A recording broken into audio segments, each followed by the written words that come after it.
So this four-wheeler was my brother's, and Jay and I purchased it, and it was parked for quite a long time, and it ran fine when it was parked, but it's been several years since it's been run at all. So the gas went stale, and I don't think any mice chewed on any of the lines, did it, hon? I don't think so. It looks, so far, it looks pretty promising. UPS is coming up behind you. Maybe you could ask for a label so you'll get home sooner. So this is what happens when you take a four-wheeler out for the first time and it stalls. Makes for a very long walk home late at night. And no nasty comments about somebody riding in the back of the truck. We did this for years when we were before the 80s, even after the 80s. Ryan just asked Jay if he feels redneck yet.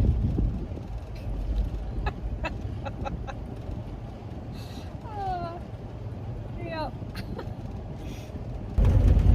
This is country life. This is a simplified life. So it's garden season, and I just finished getting the rows prepped. What I did this year is I carried all the rows all the way across this time so that it gave more space in between. So rather than using the fabric along the ground in between the rows to keep the weeds from growing, I can just run the skid steer back and forth and keep that at bay as far as the weeds. I pushed this line over all the way so that the skid steer can get down the side, and you can see right here we laid the gravel, and we're going to widen this side just a little bit more because everybody that comes, they go along this line right where Tucker's standing and all along there, and they drive on this side, and this isn't touched. So we're going to straighten this line up all the way through there. When I was in Ireland, I loved the look of the stacked stones along the sides, and they were only like a foot deep on each side, lining a crushed gravel driveway. So that's what we're gonna do. We're gonna get all the big rocks that came out. I mean, you can see quite a few of them all throughout here, and I'm gonna start lining the driveway here to clean it up nice and crisp, and use the rest of the rocks that we find that are in piles to finish that. I know I won't get to this doing the whole thing. I just want to get the stones in place for now. My priority is to get my garden planted.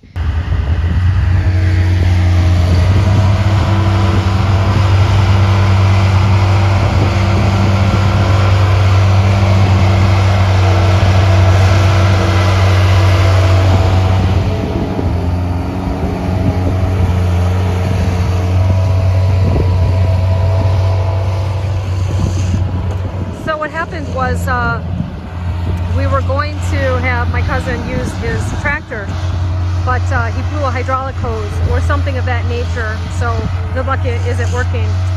So what we're doing right now is we're just cleaning out the barn of all the cow manure from the winter, and obviously placing it out here so that it'd be easier access, and then it can dry out, and the barn is nice and clean. And in the meantime, we get to use the spoils, literally.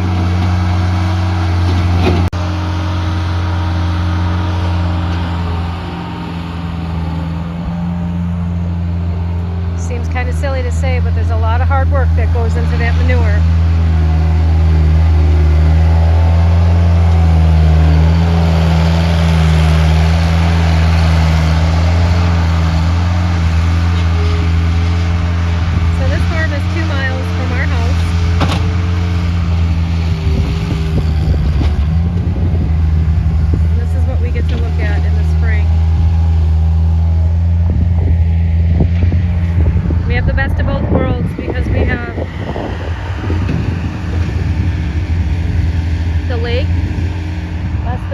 miles. Oh, hello. Look who, they waited till I turned my back and then they're like sneaking up on me.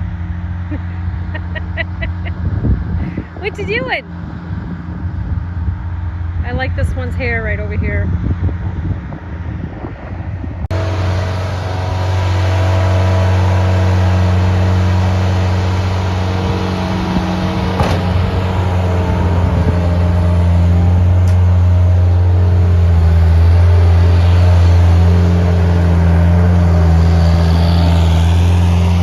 Closer still.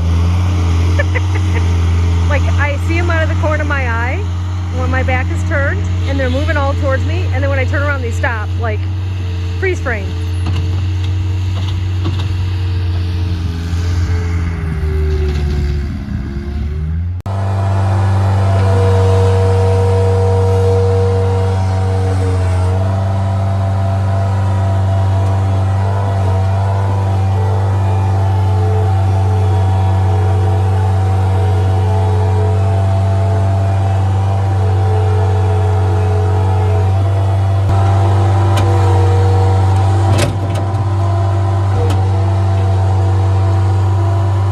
We spent the better part of the last 2 days getting the cow manure.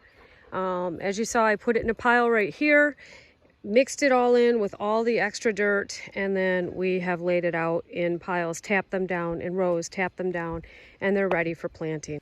So last year, when I harvested a lot of plants, I also harvested seeds, and Amazon has these cute little packets here that help keep the seeds dry. So I harvested all of these, marked them, and kept them in the fridge for the winter. So I've got watermelon, the mini yellow pear tomatoes, more watermelon, although I'm not planting any watermelon this year because I think it's too cold to do that. Green beans, jalapenos, hot green peppers. Notice my little sign there says I love. So I'm going to plant a lot of these because these are what we used for our pickles last year.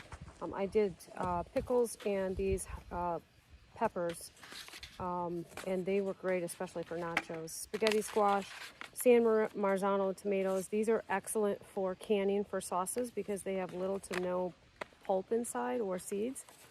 And then the rest of my cherry tomato mini heirlooms. So that's what we're going to be planting. And then I picked up a few others from the store, like Brussels sprouts and things like that. And that's what we're going to be planting today. I gave Jay the worst job in my opinion, and that is planting raspberries. He's got a good set of gloves that will keep you from getting picked. They have thorns. So some friends of ours, Linda and Dave, brought over this whole bucket of transplants, and I really didn't think I had that many, but I do. So these will get nice and thick in here. I don't expect these to produce this year at all. I would be very surprised if they produced next year. So anywhere that you see eyes on a seed potato, you can actually cut that section and make, in this case, I've got two locations of eyes. There's a conglomeration right there, which I don't want to try to separate. But what I can do safely is I could cut this potato right here and use this and this for seed potatoes. So instead of just one, I would get two. And you can do that for as many as you have. For example, in this case, I've got 1, 2, and 3 where I feel like I could safely separate 1 and 2, giving me 3 potatoes. Because I've already got this whole row of potatoes, which you can see, I've already got some sprouting here and here. I planted those last week, and these are all red potatoes. These are Oneida Golds. I've got some Yukon Golds, and then I have russet potatoes, which I will do at the end for baking potatoes. I don't need to separate these or to get more out of them. So I'm just planting them whole. Also, I sourced these potato seeds from a local, and when I mean local, I'm talking about within a 50-mile radius, feed store. And a few years back when Dad was planting, he bought from the same and planted his entire 3 rows of potatoes. They produced beautiful plants and no potatoes. Within that same year or two, we're not sure, there were 2 other people that I know of personally that did the same thing and no potatoes. How does that happen? Because probably the potatoes that they received for seed were genetically modified, which means that the company that modified those potatoes sprayed them or produced them to not reproduce so they can control the food supply or the reproduction of seeds. If they produce a plant or they produce a seed and they spend a lot of research in it, and then you purchase it, and then you can potentially make your own food from that point forward, it reduces their profit margin. I'm not saying that the company that purchased these seed potatoes knew that. In fact, I 99% believe they didn't know that. I just believe that they received some potatoes that somebody brought in and said, hey, I got a whole crate of seed potatoes. Being a local company, they probably bagged it up and didn't realize. And that's why I'm only doing a certain amount. And the reason I'm not doing that is because I am gambling and I don't want to lose out the opportunity to have all of this dedicated and nothing to show at the end of the season. So this is the chaga that Jay and I harvested off the birch tree on our last walk. Chaga is a fungus or mushroom that grows on birches primarily and other trees. This is a big piece. We got pretty lucky. And what you do is you can break off pieces and put it and use it for a tea, or in this case, we're going to grind it with my food processor that I use for gardening. They say you shouldn't drink too much of this because it's high in oxalates, which for some people with kidney stones can cause a problem. Maybe you should drink it first, hon. Mm-hmm. Start that new life insurance policy.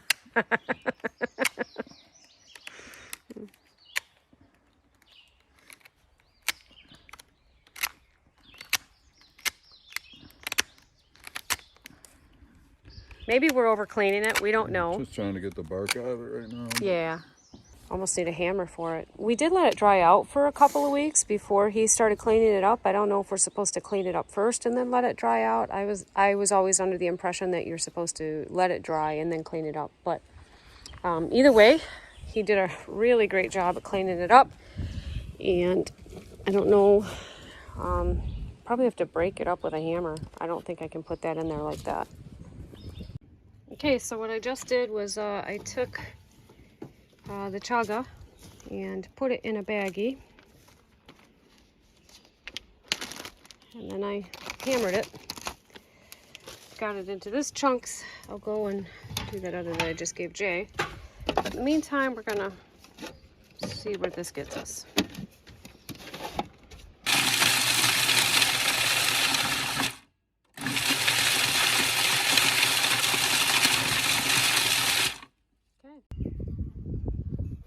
So it looks like cocoa powder to me.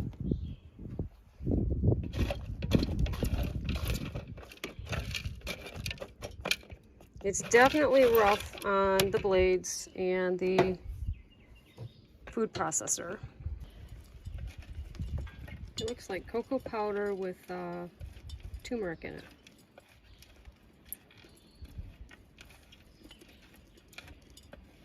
Probably tastes, I don't know, we'll see what it tastes like. I bet we could probably put a little cinnamon in it. People drink it just by itself.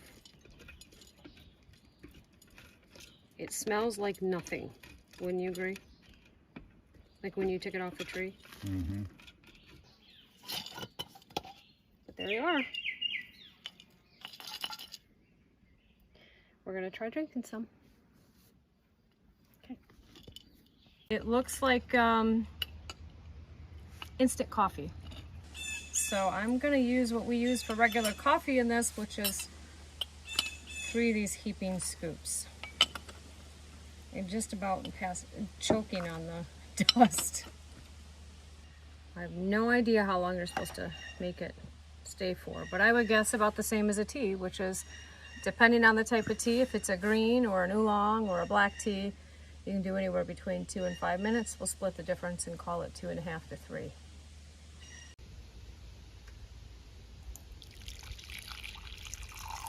It looks just like coffee. Just maybe a little grittier. Maybe that's just because the chaga is ground a little chunkier than what our coffee is. You like how I did that? I poured yours full and it only left half a cup for me. Okay, what's it smell like? Not much. Nothing. It smells earthy. Very earthy. Like,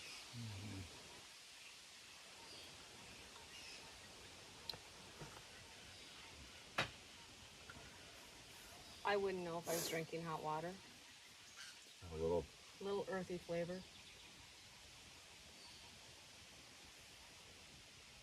It looks like instant coffee though.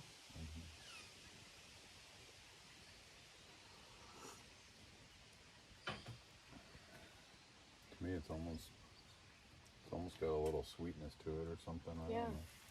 It's not I bad. would never guess that it was a mushroom or a fungus. I mean, for health reasons, I would drink it because there's see. no flavor to it. Seen a lot of people drink it.